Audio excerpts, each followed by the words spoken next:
blood creeping up from the heathens. Got will, got fight, got pride, got reason. If they wanna go eat, then you know I'm gon' feed them. If you're coming for me, hope you're ready for a demon. I got eyes in the back of my head, I'm seeing. Take me for granted and you know I'm leaving. I'ma take what's mine with the webs I'm weaving. I could take this crowd from seeing to believing. Got a taste for blood and my tongue keeps bleeding from the words I spit. So sharp, so freezing, so cold. Behold, frostbite they feeling. I could tear you apart or I could go heal them. Don't believe in fate, don't believe.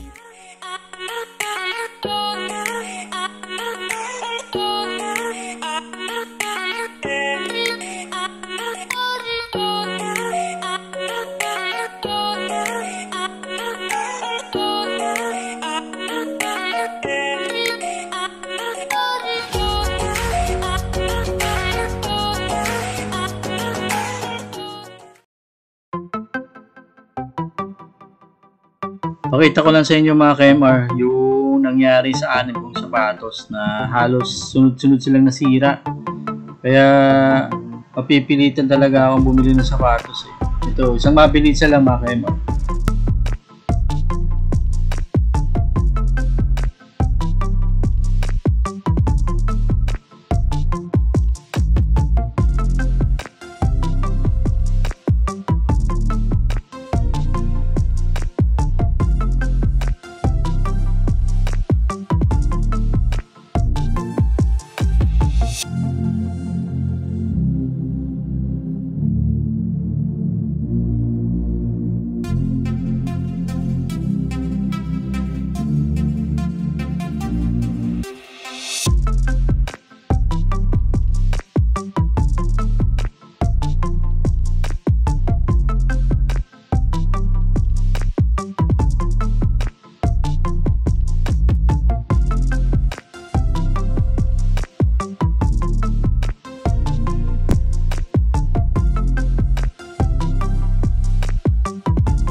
So dahil nga nasira lahat ng sneakers ko, dito on the way na kami sa Quezon City para pumili ng sneakers.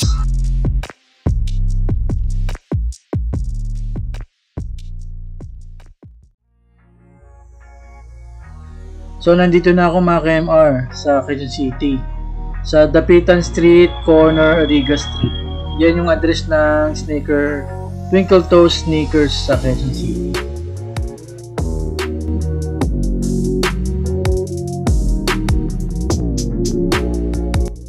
So tara na mga KMR, pasok na tayo.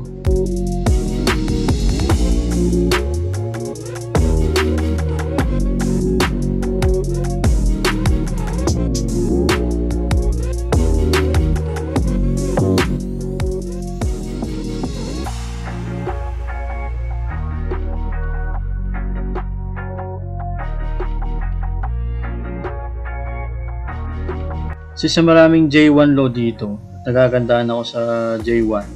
Dito ako sa section na ito mamimili.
Sa wakas mga KMR, nakapili rin ako. Jordan 1 Low Alternate Bread Toe.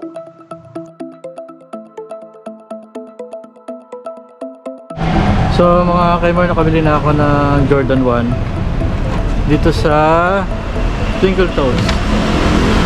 So unbox ko na to pagdating sa bahay. So balikan ko kayo ulit.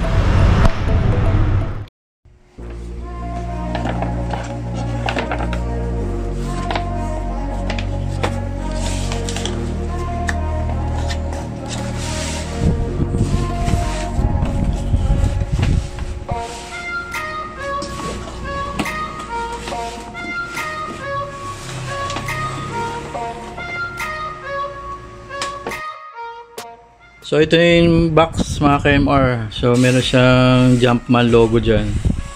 Yan, nakalubog siya, gold. Ito yung sa ibabaw. Dito sa gilid, ilawan natin. Yan, wala siya nakalagay dyan. Dito sa kabila, wala rin. Meron itong ano, Jumpman logo. Yan, nakalubog siya mga KMR. Yan. Dito sa likod, yan, wala siya nakalagay. Tapos dito sa harap, yan, meron siyang Air Jordan Low na sticker dyan. Tapos itong barcode na to mga KMR, pag in-scan mo yan, dapat lalabas to Air Jordan 1 Low Alternate Bread Toe. Yan, tapos may number siya dyan. Itong QR code na to, pupunta ka lang dyan sa Nike app. Yan, ito, ayaw ko pa siya siguro yan. Tapos yan, meron siyang 23 dito. Yan, nakalubog siya mga KMR. Yan. Tapos ito nga, gaya nung unang video, sa Twinkle Toes Sneakers, sa may branch nila sa Quezon City ito nakuha. Yan, so 7,495 ang bili rito. Hindi siya retail kasi ano siya, reseller. Pero kung sa Nike app or sa Nike store mo siya bibilin, nasa 6,195 ang presyo niya. Yan. Ano pa ba? Sa likod. Ano natin sa likod? Yan. Yan, meron siyang mga sulat-sulat dito. Yan, nakalubog din, gold Jumpman. Tapos ito rin. Yan, nakalubog yan. Tapos may sticker siya dyan. Tapos meron siya sticker dito mga KMR. Hindi ko alam kung para saan yan eh. Pero meron akong ano, translate ko na siya. Yan. Ano ko na lang. Ilagay ko na lang kung ano yung mga ibig sabihin nito.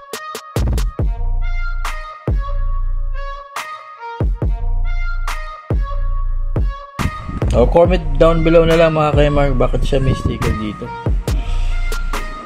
So sa sunod, yung ating bida naman sa loob.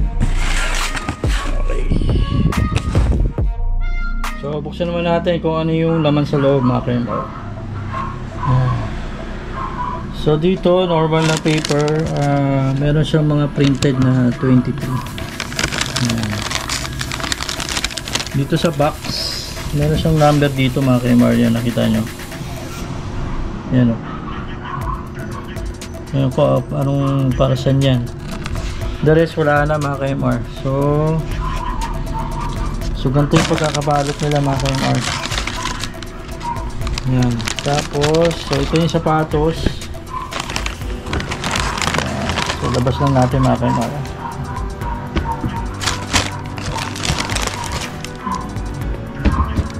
So wala na naman. So sila natin ano.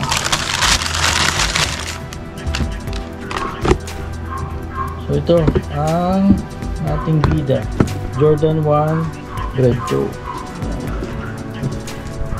Sa loob nito mga KMR, yan, nakita nyo, yan. Pinalitan ko na yan, shoe 3 yan sa loob. Kasi ang nakalagay dyan normally, ito mga papel na to, mga KMR. So tinanggal ko to, pareho silang may ganito. So tinanggal ko yung pinalitan ko ng shoe 3. Yan. Mura lang yan sa Lazada, pero hindi ko siya sa Lazada na ano nabili. Extra ko yan, meron na ako niyang dati pa. Kasi mas maganda kumpara sa papel lang eh. So, examine naman natin yung sapatos. Ito yung top view mga Kaimar. Yan. Medyo ano siya, patulis. Yan, tapos yung leather niya, yan, meron nakitang ano yung legit check. Pinipindot na dito pag madali ito bumalik. Yan, ewan ko lang. Yan, tapos ang ano, ayun o, medyo patusok sa mga ano, yan. Yan. So ito yung harap niya. So leather to leather. Yan, leather yan. Tapos dito naman tayo sa gilid. Yan, so may stitching siya na puti dyan. Yan, may mga parang square yata dyan sa ano, midsole. Yan, tapos gym red yung swelas. Yan, tapos red siya dyan. Yan, tapos ito yung shoes nya. Yan, sa mga nakita ko isang review, hindi pantay yung ano, may sobra dito sa pakurban na to. Yan, papakita ko sa iyo sa yung mga picture na nakita ko sa legit check. Disclaimer ng mga Kaimar, hindi ako ano expert sa ano legit check. Nakuha ko na sa ano sa Google yung legit check ng na app. Yan, so yan. Tapos sa likod naman, ito yung Jordan wings nya. Yan, yung ano siya, stitches na medyo pulido siya sa ano, sa fake medyo light yung font na ginamit niya, medyo ano siya, yung manipis. Tapos dito medyo magkadikit yung R tsaka J nya. Tapos dito sa baba walang space yan, dito sa legit sa ano may karoon siya na space dyan. Yan. Tapos ang sa view nito sa likod, wala mga Kaimar. Yan, pansin niyo diretso siya. Sa ano, may umbok sa dito, yung sa fake. Yan, may umbok sa dito. Pag gano'n na konti. Tapos itong nagdudugtong sa swoosh. Hindi ganyan kapulido. Ito. Pansinin niyo, meron din ako dong ano picture, papakita ko sa inyo. Yan, sige lang. Tapos sa gilid naman dito, kabila. Yan. So, yan.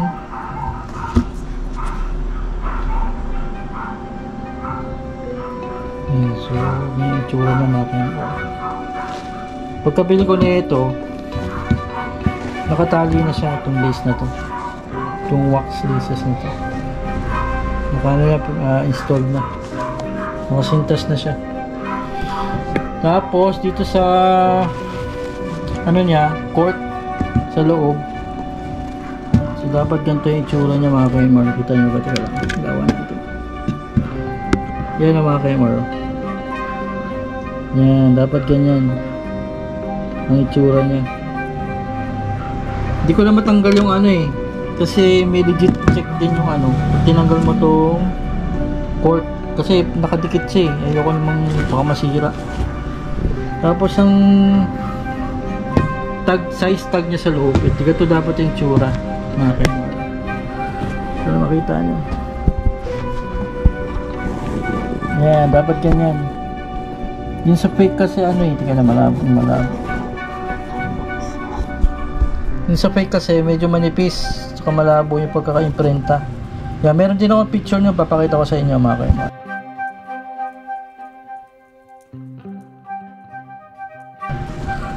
Yan, tapos dito naman tayo sa ilalim. Yan, tapos ano pala, sa fake, hindi pulido yung mga stitches nya. Yan, meron din ako nun papakita. Dito, meron din dito. Sa fake, magkadikit yan. Itong dalawang stitches na to. Magkadikit. So, dapat ganyan yung spacing. Yan, tsaka yung uri nung style nung pagkaka-stitch niya, pansinin nyo rin pagka mag-legit check kayo. Sa ilalim naman, ito.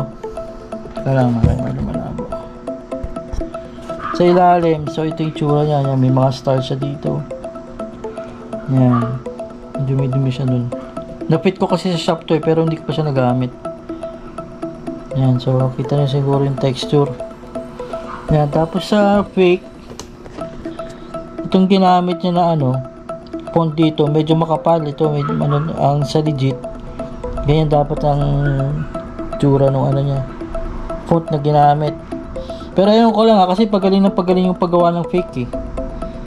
Yan, may lumalabas na UA o ano man, kasi para sa akin, isa lang, dalawa lang yung isang original tsaka fake.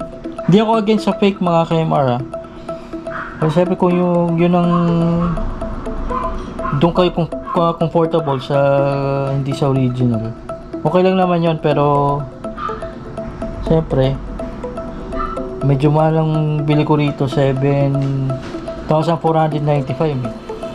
yan.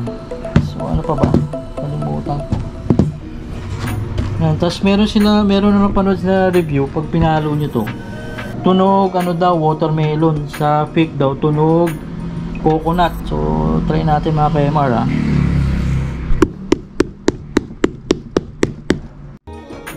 yun lang, subukan ko lang. Ano ba tunog watermelon ba o coconut? Yan, so ano pa ba nalimutan natin? Yan, so parehas naman sila dito sa kabila. Yan, so pulido siya dyan.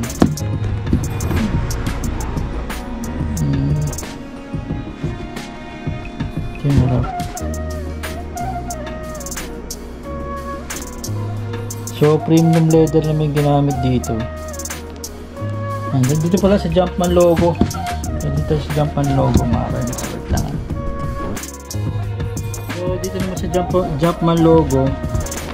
Yan, so examine natin siya.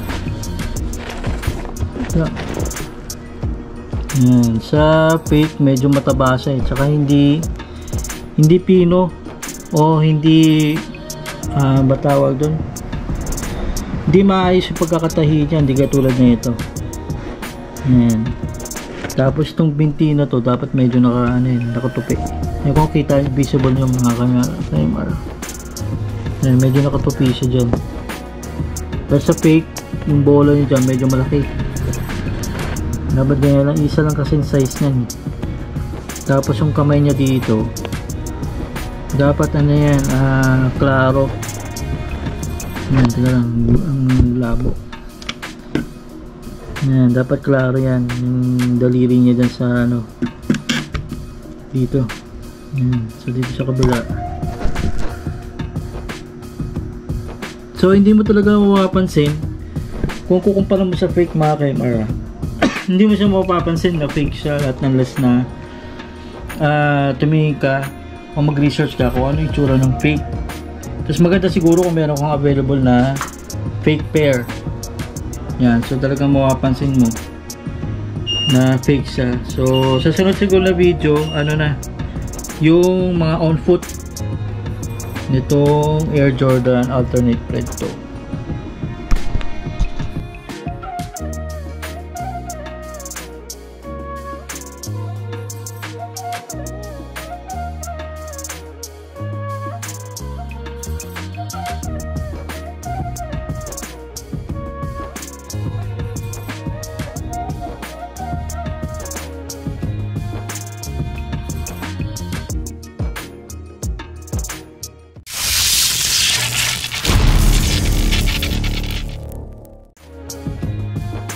So dito mga KMR, unang suot ko sa J1 alternate red toe. Yung suot kong medyas dito yung Li-Ning ng brand. I can feel the blood creeping up from the heathens. Got will, got fight, got pride, got reason. If they wanna go eat, then you know I'm gonna feed them. If you're coming for me, hope you're ready for a demon. I got eyes in the back of my head, I'm seeing. Take me for granted and you know I'm leaving. I'ma take what's mine with the webs I'm weaving. I could take this crowd from seeing to believing. Got a taste for blood and my tongue keeps bleeding from the words I spit. So sharp, so freezing, so cold. Behold, frostbite they feeling. I could tear you apart or I could go heal them. Don't believe in fate, don't believe in ceilings. I just need a taste and my mind starts peeling. I don't pace myself, I grind on kneeling. Got lust for change, I just love the feeling. I ain't gonna give up. Got too little time, I'ma live up. Head down, push forward through the tough times. Cause anything worth doing is a tough climb. And I ain't gonna give up. Got too little time, I'ma live up. Head down, push forward through the tough times. Cause anything worth doing is a tough climb. Cause I'ma live life for the fight, yeah, I'm here to get it. I got drive, got sight, always have a vision. I go by at night, I be in my feelings. I'ma be fine, need time and I'll soon be winning. I live life for the fight, yeah, I'm here to get it. I got drive, got sight, always have a vision. I go by at night, I be in my feelings. I'ma be fine, need time and I'll soon be winning. I can feel the blood creeping up from the heathens. Got will, got fight, got pride, got reason. If they wanna go eat, then you know I'm gon' feed them. If you're coming for me, hope you're ready for a demon. I can feel the blood creeping up from the heathens. Got will, got fight, got pride, got reason. If they wanna go eat, then you know I'm gon' feed them. If you're coming for me, hope you're ready for a demon.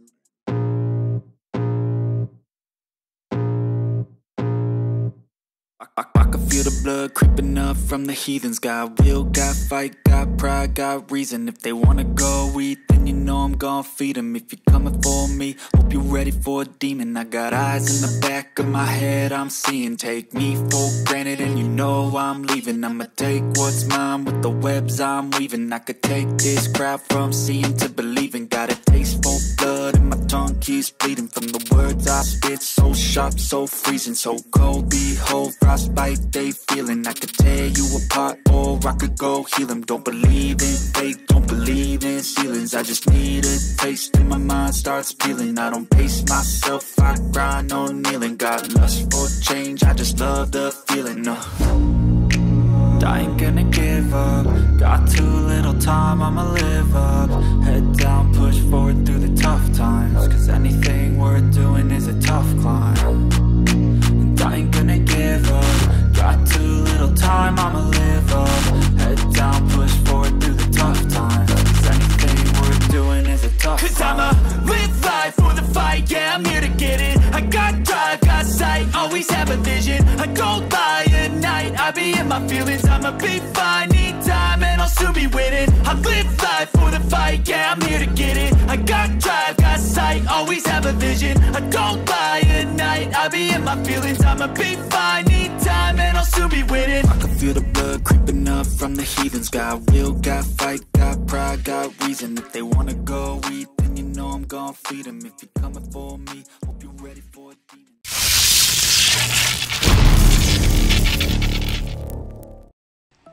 So ito na mga KMR, review na natin yung honest opinion ko. Yung naramdaman ko nung unang suot ko tong Jordan 1 Alternate Bread Toe Low. So nagamit ko sa mga 5 types na siguro. So yan, nagkaroon siya ng crease dito mga KMR, dito. Yan o. Kasi pag naglalakad ka dito tumitiklop eh. Tapos dito, binago ko yung lacing niya mga KMR. Kasi yung unang kuha ko dito, sa ibabaw nag-start yan yung lacing niya. Kasi kaya ako siya binago. Pag ina-adjust nyo dito, sa taas, ang hirap niya i-adjust. So, binago ko yung lacing niya, yung normal lang.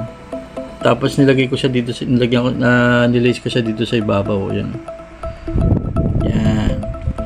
Tapos yung unang gamit ko dito mga KMR, gumamit ako ng medyas na ito. Leaning yung brand nito mga KMR to. Wait lang ha. Leaning yung brand niya. Kita nyo ba? Yan o. Ang akala ko kasi pag gumamit ka ng may extra cushion. Yan, may cushion siya dito. Yan, dito sa sides. Yan. Sumakit yung pako dito kasi nung naglakad kami sa may Glorieta, siguro mga 5 hours yun. Sumakit yung dito ko sa gilid. Dito. Hindi pala, dito sa left part, sabi left part nito. Ito sa left part, sumakit. Yan. Yan. Left part. Siyempre, nakaharap ng ganun. Ito yung left part niya. Sumakit yung dito sa gilid. Kasi habang naglalakad ka, di ba, nag-expand yung paa mo. So, yan dito, sumakit. Dito, sumikip, pero hindi naman sumakit. So, pinaka-problema ko talaga dito. So, ang tingin ko sa medyas dito sa lining na medyas na to. Yan, kapal niya mga KMR. Yan. So, dito sa size na to. So, mali pala yun. Akala ko, pag may cushion siya dyan sa mga pressure points, mas magiging komportable yung mo. Suot mo sa sapatos. Kasi itong Jordan 1 low na to, snug fit siya. Tapos yung dito sa iba, patusok sang ganun habang naglalakad ka na matagal, siyempre nag-expand yung paa mo. So, sumikip yun dito sa paa ko. So, ginawa ko, bumili ako ng Jordan na medyas, yung Paris. Yung Paris na medyas. Ito Jordan. Yung tatlong Paris siya, merong black, may puti, at saka itong pula. Itong pula hindi ko pa nagagamit. Nagamit ko lang yung itim kasi wala akong video. Sa puti meron akong video. Yan. So itong Jordan 1 na to, meron din siyang pads dito sa loob. Meron siyang pads dito sa loob. Yan. Pero kung kukumpara mo dito sa lining, mas makapal tong lining. Yan. So ito Jordan 1 na binili ko sa Nike. Medyo mahal nga lang siya, $950. Tatlong pares. So, nagamit ko nga yung itim at yung puti. Medyo lumuwag lang siya ng konti. Tapos bumili ako ng sa Uniqlo at sa Bench ng Invisible Socks ba tawag dito. Yan. Yan hindi kita ibabaw. Lumuwag din siya ng konti, tapos wala siyang pads. Yan, medyo mas maluwag siya kumpara dito at dito. Lalo na yung Uniqlo na tag 200, mas manipis yun Yan. So, ang advice ko lang mga KMR, kung masikip yung fit sa'yo na Jordan 1. Kasi sinuot ko to sa shop ng Twinkle Toe Sneakers. Sinuot ko siya pero siyempre hindi ko siya nilakad ng matagal. So, hindi ko alam na ganun pala ang magiging resulta nito pag nilakad mo ng matagal. So overall na na opinion ko, either itong Jordan 1 na ganito, Jordan 1 na medyas ang suotin mo, or itong Invisible Socks. Yan. Yung sa Uniqlo kasi nasa labahan Ang suotin mo, huwag kayong gagamit ng yung masyadong maraming cushion. Yan Ito may cushion din to kaso hindi kasing kapal na itong sa lining. So, huwag kayong gagamit na itong ganitong kakapal. Yan Mas makapal sa dito sa Jordan na medyas. Yan mas makapal yung Pero mas mas masikip, masisikip sa sakit ng paa nyo. So, overall na na experience ko dito sa Jordan 1, kung sa forma pag-uusapan, 10 out of 10. Kasi siguro nasanay rin ako sa running shoes na mas malambot. Yun, so ang comfortability is kung kumpara ko sa running shoes. Ang running shoes para sa akin ay 8 to 9. Ito 6. Ang comfortability niya. So ganun, alam niyo yung feeling ng yung nagsuot kayo ng leather shoes na pang office. Ito yun, ang feeling nyo. So hindi siya pwedeng pang matagalan na suot. At hindi siya pwedeng pantakbo. Kasi siya sakit niya sa paa.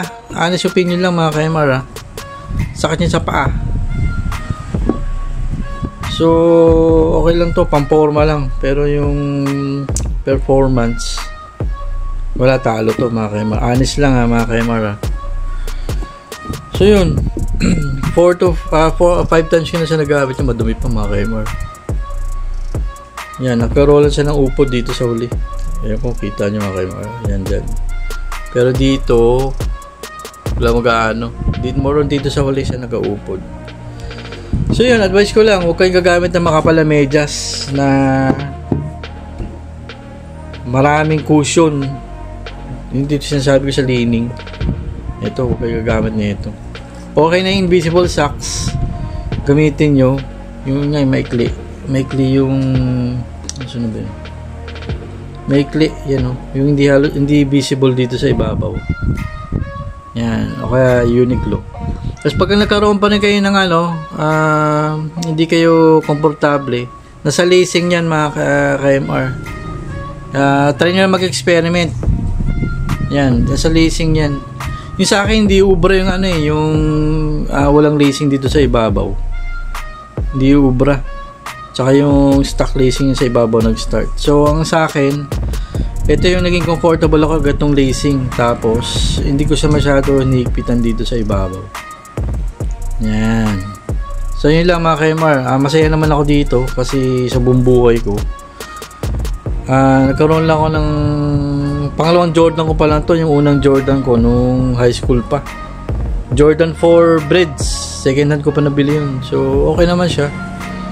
Happy naman ako. So, yun lang advice ko mga KMR.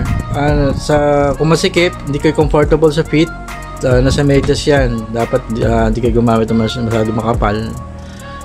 Sa Uniqlo, try nyo yung invisible socks din, tsaka itong bench. So, yun kung yung ilang beses yun sa nagamit mga KMR, may nangyari dito sa logo niya mga KMR. Nawala yung isang paa ni Jordan. Yan o. Kasi ano lang siya printed. Yan o, itong paa medyo nangungupas na rin. Yung kamay. Sa kabila, wala naman nangyari. So dito lang sa kaliwang part, nawala yung paa ni Jordan. So yun lang. So, salamat sa panonood mga KMR. Thanks for watching.